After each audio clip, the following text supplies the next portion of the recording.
Most cities founded in 1500 BCE are now silent collections of stone and dust.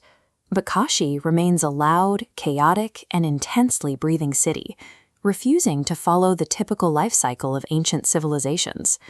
Its continuous life is recorded in the Rig Veda, which confirms people have lived and worked on these same riverbanks for over 3,000 years. Mythological accounts in the Puranas claimed the god Shiva founded the site, naming it Avimukt Kshetra, the ground that is never forsaken.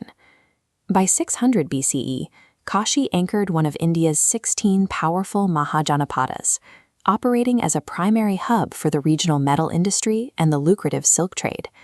This prosperity earned it the name Kashi, derived from the Sanskrit word for light, marking it as the ancient world's city of light. Kashi functions as a living timeline. It forces us to examine how a single location managed to endure 3,000 years of shifting borders and collapsing empires.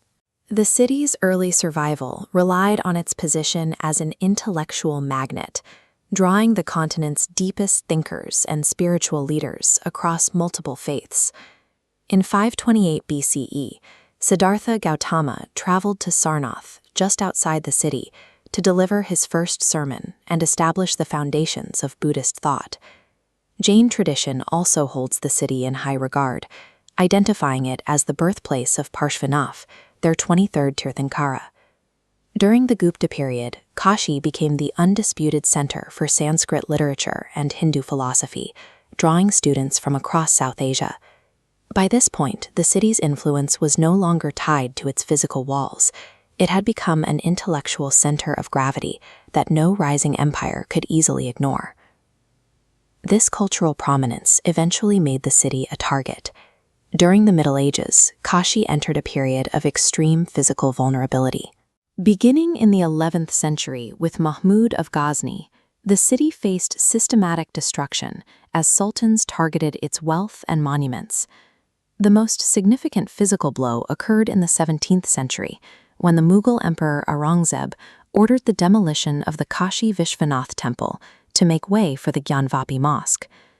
While the city's major monuments were leveled, its essential traditions were forced to adapt and move out of public view.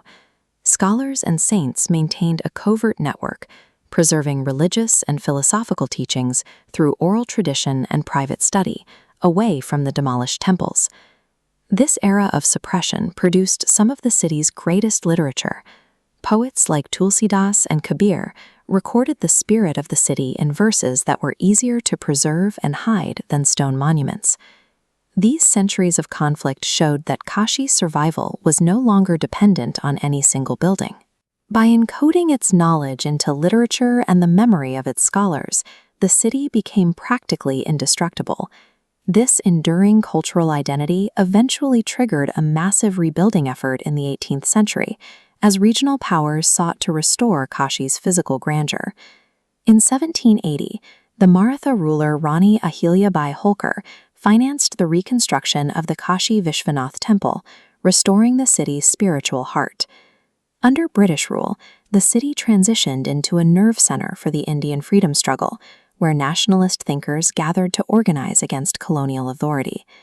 The founding of Banaras Hindu University in 1916 demonstrated that Kashi could successfully bridge its ancient scholarship with modern institutional research in academia. Entering the 21st century, Kashi continues to balance its ancient traditions with new, large-scale infrastructure projects. The 2021 Kashi Vishwanath Dham Corridor project physically linked the central temple directly to the riverfront, significantly expanding the scale of the complex. Despite these physical changes, the spiritual pulse of the city remains consistent, visible every evening during the rhythmic ganga arti at the river's edge. Millions come to Kashi seeking moksha, an end to the cycle of rebirth. Yet the city itself is caught in a permanent cycle of renewal, surviving for 3 millennia because it is built on a foundation of ideas that cannot be erased.